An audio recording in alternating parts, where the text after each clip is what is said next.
Kung totoong beauty is in the eye of the beholder, tayo mga Pinoy, winner!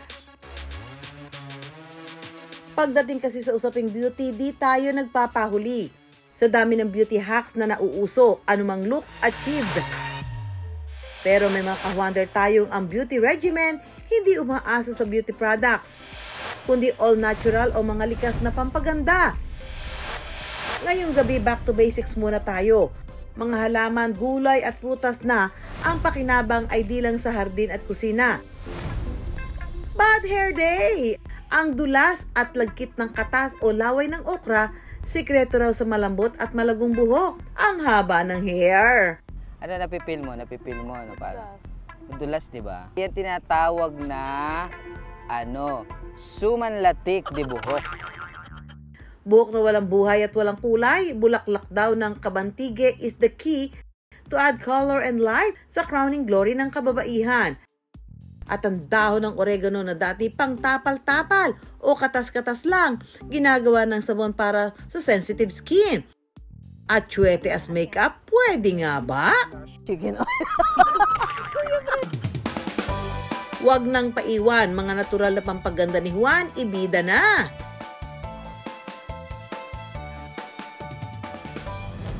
Bad hair day daw palagi ang 53 taong gulang na si Norma ng Tarlac.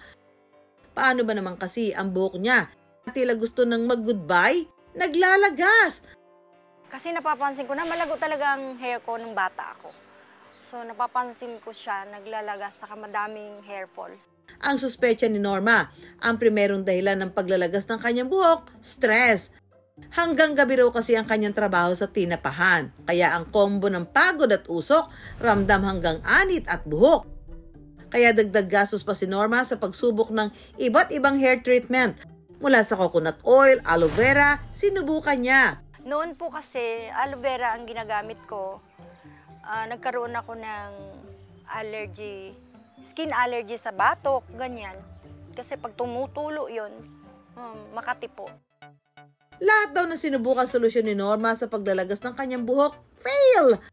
Hanggang ang napagdiskitahan niyang ipahid sa kanyang ulo, laway o katas ng okra. Kasi napansin pag kinakain mo, madulas, di ba? So, tinry ko siya sa hair ko talaga, sa akin. Dito muna sa tips nito, wala muna sa anit, wala muna sa scalp. Halos inaraw-araw niya ang paggamit ng okra bilang conditioner hanggang mapansin niyang ang kanyang buhok unti-unting tumubo at lumago. Tila muling nabuhay ang mga buhok ni Norma. Nakita ko naman na maganda. Madulas, nawala yung dryness ng aking hair. Ang hair care routine raw niya ngayon, nagsisimula sa paggawa ng okra hair conditioner. Gagadgarin muna ang okra para mas maging pino at lumabas ang katas. Ito, pagkatapos mo i-grate ng ganyan, siyempre dahil may nakalagay dyan, lalagyan mo ng tubig. Ayan. Iyan na yun ang magsisilbing katas niya, lahat mapupunta sa water.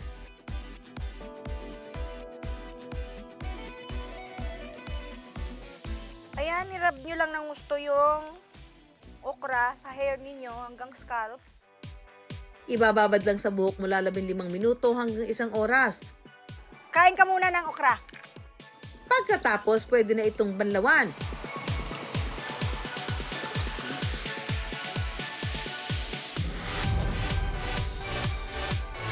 Sige nga Norma, irampa mo na ang iyong malasalon treated hair.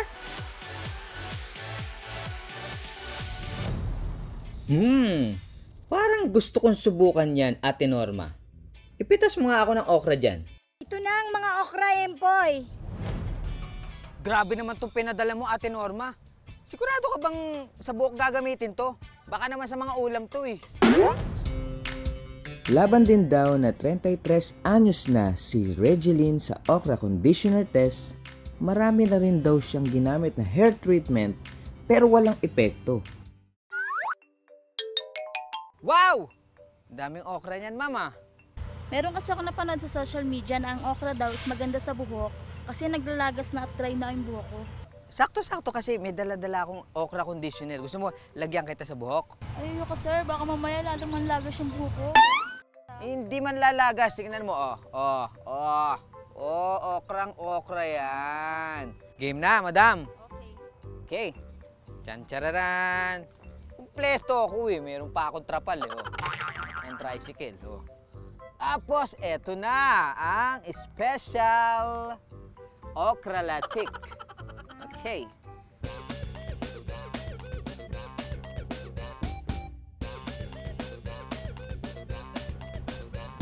Ganda nga po. Sigurado ka ba dyan, sir, sa ginagawa mo? Hindi nga eh. Pero teka lang, sir, bago mo lagyan, ito po sa likod to eh. Ay, ganun ba? Sorry na. Sigurado ka bang sanay ka dyan, sir? Oo Pati naman. mukha ko kasi, sir, nalalagyan. 75 years ko lang ginagawa to. Huwag mo akong anuhin na lubinya. Huwag mo akong ano. Ano ba yan, Empoy? Marunong ka ba talaga niyan? Baka naman imbes na hair care, mauwi yan sa disaster. Wait! Tulong! Ay, ate, wait lang. Ako lang ang una at kauna-unahang tao makakapagpaganda ng buhok mo. Huwag ka nang pumunta sa ibang salon pa. Talagang sa akin, dito na solve ka na. Ano ka? Kinain mo lahat ng okra. Hindi mo ako tiniran. Ilalagay ko pa to sa kare-kare at sinigang. Mamaya-maya babanlawan na natin to. Pang-usapan Tapos, lang natin buhok. oo nga. Yung may damage. Ano ka, kulong pa nga, wala pang ikilay mo.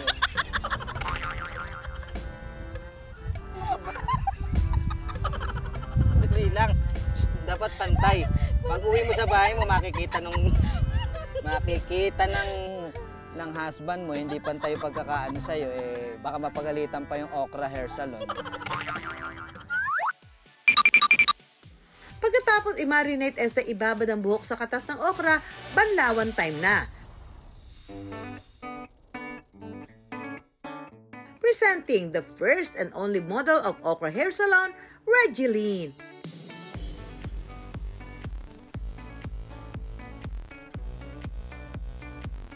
O diba, mula kay Norma hanggang kay Regeline, Okra Hair Conditioner to the rescue.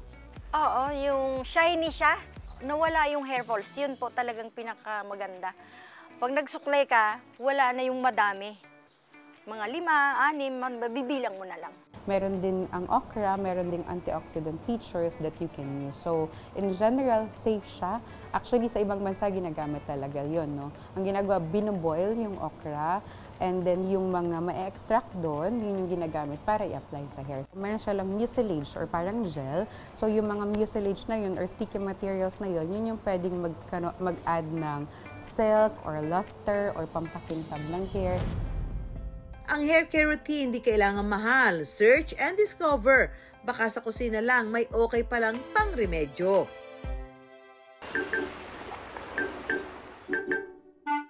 Ang 69 anyos na si Lola Teresita mula South Cotabato, mayroon daw secret hair care na gustong i-share. Ang pampakulay kasi niya ng buhok, pinipitas lang daw niya sa bakuran. Paturo naman kami ng beauty hack na yan, Lola Teresita.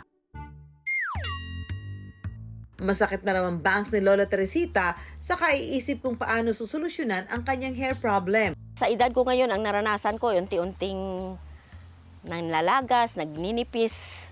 Siyempre siguro, dala na rin ng ating edad. Hindi maiwasan na magtubo ang yung mga maputing buhok. Nasubok na raw niya ang iba't ibang hair care products.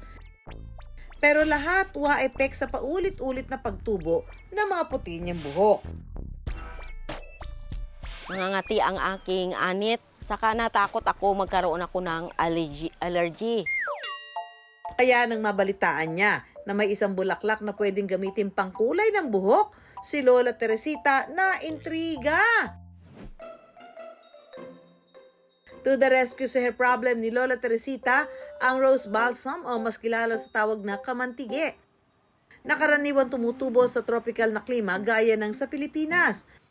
Ang katas na nagmumula sa bulaklak, tangkay at bunga nito ang siyang pwede raw gamitin pang kulay ng buhok.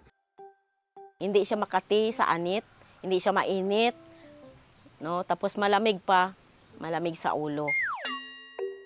Pero kalma lang ha, dahil ang kamantige hair dye, hindi raw instant ang resulta. Kaya si Lola Teresita, ipinapahid ito sa buhok 2 hanggang 3 beses kada linggo para achieve ang hair goals.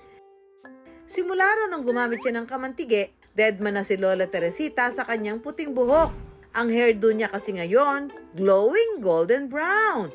Yung una-una gid, makita ko na biglang nag-brown. Nag-brown yung buhok ko kasi puti eh. Hanggang nakita ko na rin na kumikintab na siya, shiny siya. Parang golden brown na ang color ng aking buhok. Nasiyahan dahil nakita ko ang epekto. Kung si Lola Teresita, problem solved na. Ang bride-to-be na si Claire, namumroblema pa para sa prenup shoot aura. Ang buhok kasi niya, kailangan na raw ng color retouch. Sabi ng director doon na mas bagay daw sa akin na magpakulay ng buhok kasi medyo may pagkachinita daw ako and bagay daw yun sa akin. Dahil certified budgetarian bride, pas daw muna sa gasto si Claire. Last time, nagpakulay kasi kami ng partner ko and yung nagastos namin is almost 5K. Don't you worry, Claire. Love is in the hair. Dahil to the rescue ang ating Wonder Lola na si Teresita with the help of kamantige. Pitpitin mo yan siya, padahan-dahan. No? Ganyan. Dudurugin ito hanggang sa lumabas ang katas at saka ito ibibilad sa araw sa loob ng 10 minuto. Pagkatapos ibilad, ilalagay sa manipis na tela. So, una-una, dito tayo magsisimula.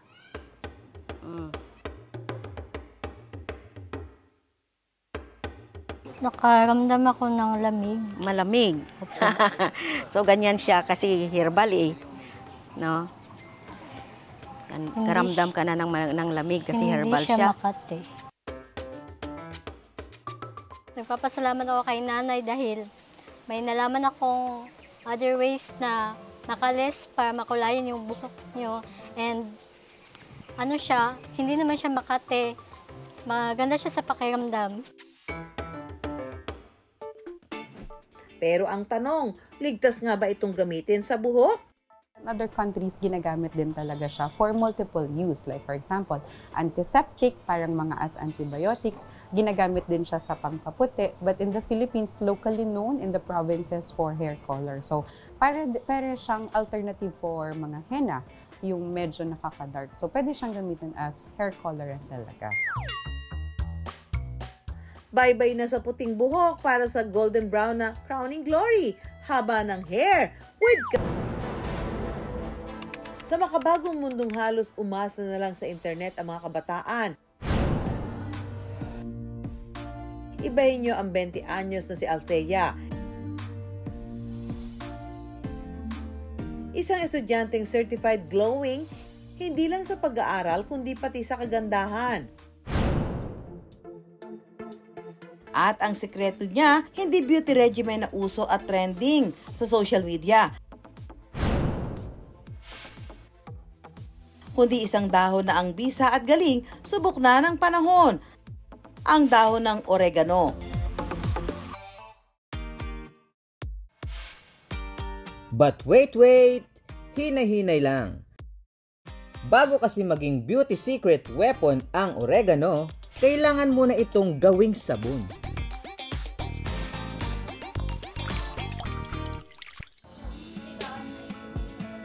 Nagsimula lang daw ang lahat sa isang simpleng business pitch. Part po kasi siya ng feasibility study po ng business ad students. Actually, yung mini company po namin consists of 21 business administration students po. Pero may personal daw na hugot si Althea sa paggawa ng oregano soap. Nagsasuffer po kasi ako sa hypersensitivity ng skin. Meron po way back na hospital po ako kasi po nagkaroon ako ng inflammatory sa skin. Tapos hindi po nila ma-figure out kung saan po siya galing. Umasa raw si Althea na ang bisa ng dahon ng oregano na ginawang sabon ang magiging sagot sa kanyang sensitibong balat. Usually po bayabas po yung nakikita natin and effective naman po siya, proven and tested na po siya. Yung sa oregano po, nakita ko po siya sa halamanan po namin. Tapos parang tinry ko lang naman siyang i-search kung ano yung mga benefits niya. Then doon ko po nakita na, wow, meron pala siya mga skin benefits din. Dito sa Pilipinas, ang kilala nating oregano ay yung variety na Plectranthus amboynicus na karaniwang ginagamit bilang halamang gamot. Na ang katas daw ng dahon ay nakatutulong umano sa maibaradong ilong at masakit na ulo at lalamunan. Kaya ang mga lolo't lola natin, panay ang tanim ng oregano sa mga bakuran para sa instant na gamutan.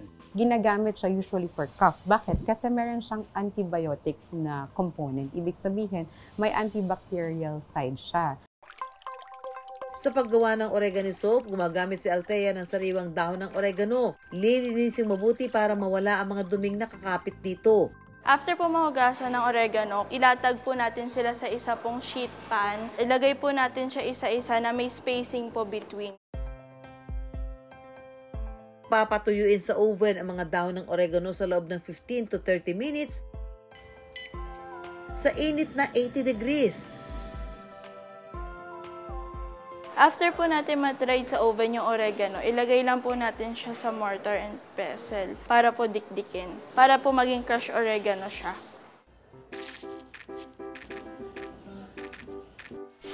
Sunod na ihahanda ang soap base na hinay-hinay lang ang pagtunaw para hindi masunog. Pakuluan lang po natin sa isang small saucepan itong tubig para po ipatong po natin sa double broiler yung soap base po natin. Once na kumulo na po siya, ipapatong na po natin yung double broiler para po ma-melt na po yung soap base natin. Kapag tunaw na ang soap base, sunod na ihalo ang oregano oil na pwedeng gawin mula sa katas ng dahon ng sariwang oregano na may nabibiling ready to use na. Ilalagay naman ang dinurog na pinatuyong oregano sa hulmahan. Lagyan ng kulay gamit ang mica powder. Haluin at saka dahan-dahang ibubuhos ang soap mixture. I-fill lang po natin yung molder hanggang sa top. Pag po may mga bubbles, sprayan lang po natin siya ng alcohol para po mawala yung bubbles. Tapos taktakin po natin siya para po even po yung ng mold. Tapos hayaan na lang po natin siya matuyo ng 1 to 2 hours. At voila! May homemade oregano soap na fresh, natural at pang-sensitive skin pa. Nawala yung pagka-dry skin ko, lumambot yung skin, and medyo nag-brighten din siya. Pinagamit ko rin siya sa kapatid ko na may skin asthma. Parang nagbibitak-bitak na po yung balat po niya. Yun po, nag-lessen po siya. If we're gonna use it for pimples or acne or antifungal, pwede siyang magamit kasi antiseptic din siya. Iba talaga ang bisa kapag natural. Ang simpleng dahon ng oregano na dati pang tapal-tapal o katas-katas lang, abay may ibubuga rin pala sa pagpapaganda. Kung papipiliin ako, ang talagang peg ko, fresh makeup look. Simple and classy, pero walang ka-effort. Lip tint lang. Achieve agad ang gandang natural. Likas beauty baka mo mga ka-wonder, share ko lang. Ayan mga ka-wonder, may nadiscovery ako na isang uri daw ng pampaganda, natural, mura, organic. Ito yung buto ng anato o yung atsuete ba? Usually ginagamit ito na pampakulay sa pagkain. Pwede daw pala itong gawing pampaganda. Tama po, di kayo nagkamali ng dinig. Ang anato seed o atsuete pwede gawing pampa-beauty. Di na raw kailangan pang bumili ng blush. Ang atsuete kasi nakadalasang ginagamit na pangkulay sa mga lutuin, pwede rin daw pangkulay sa mukha. Lalagyan daw to ng mainit na tubig para mapalabas mo yung katas nitong atsuete anato seed. Ayan. Dahil usapang make-up, hinamon ko ang matagal ko nang kasama sa programa, si Brian Sevilla. 2 dekada na siyang makeup artist sa telebisyon. Bukod sa akin, si Brian din na makeup artist na mga kilalang personalidad sa GMA Public Affairs tulad ni na Vicky Morales, Sandra Aguinaldo at Cara David. Ang challenge ko kay Brian, gamitin ng atsuete na pang blush. Pwede naman kasi ginagamit naman talaga yan ng mga tribo. Oo nga, oo. Tsaka ginagamit din yan sa paggawa ng makeup ngayon. Ah, talaga? So wala pa tayong makeup. Magpapalagay tayo ng makeup kay Bri. Una munang ilalagay ni Brian ang foundation. Simple lang. Monochromatic lang lahat. Isang kulay lang. Monochromatic? Ano yung monochromatic? Isang kulay lang lahat for blush on, for lipstick at saka eyeshadow. So ito na, lalagay natin. Ano niya? Ano yan? Ito yung blush on. Anato Gamit yan? natin na anato. Amoy kare-kare ako. Ang teknik ni Brian, hinahalo niya sa foundation ng katas ng anato para magmukhang natural. Tapos isama na natin ang konting eyeshadow. O sinama pa niya eyeshadow. Hindi kasi di ba yung mga yung cheek tint talaga pwede gawin sa eyeshadow. So nilagyan mo na ako ng eyeshadow. So monochromatic tayo ha. So tamang-tama pagdating ng UH, magigising na lang po kayo. Tapos si Erin na. Para naman sa lipstick, gagamitin ni Brian ng lip balm at saka ito ihahalo sa katas ng anato. Para ma-achieve natin ang color ng lipstick na gusto natin. At the same time, hindi siya dry. Ang ganda ng kulay pala niya, parang peach na. Pero I wonder, bago ang mga nausong makeup trend, ano nga ba ang tradisyonal na kolorete sa bayan ni Juan? Kung babalikan ng kasaysayan, isa sa mga sikat na makeup noon dito sa atin ang tanyak-tanyak o yung tradisyonal na makeup ng mga katutubong yakan na naninirahan sa basilan. Ang kolorete gawa sa white Chinese face powder at tubig. Ang mga pattern na ito ang nagsisilbing palamuti sa kanilang mukha tuwing may kasal at kabilang ito sa kanilang ipinagmamalaking kultura.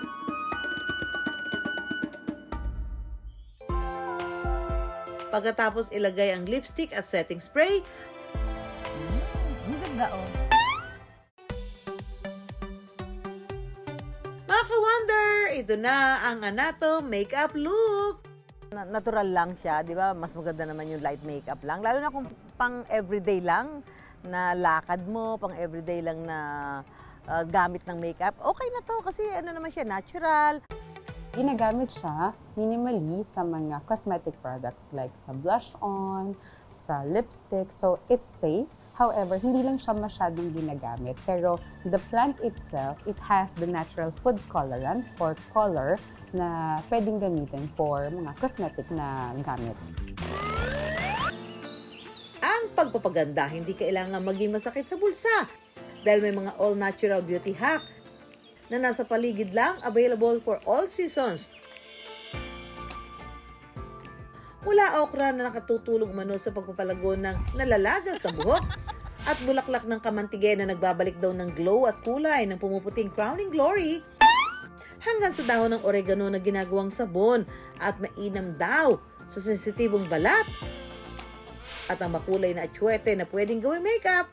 Ang swerte naman natin mga ka-wonder, biniyayaan tayo ng mga likas na pampaganda na abot kamay lang. Mga ka-wonder, kung may mga topic kayo na gusto pag-usapan, mag-email lang po kayo sa iwondergtv@gmail.com. Ako po si Susan Enriquez. Ako po ulit si Empoy Marquez at i-follow niyo po kami sa aming social media accounts ng I Wonder. Samahan niyo po kami tuwing linggo ng gabi, 8 p.m. sa GTV. Paano po magkita-kita po tayo tuwing linggo ng gabi sa GTV? At ang mga tanong ni Juan, bibigyan namin ng kasagutan dito lang sa I Wonder!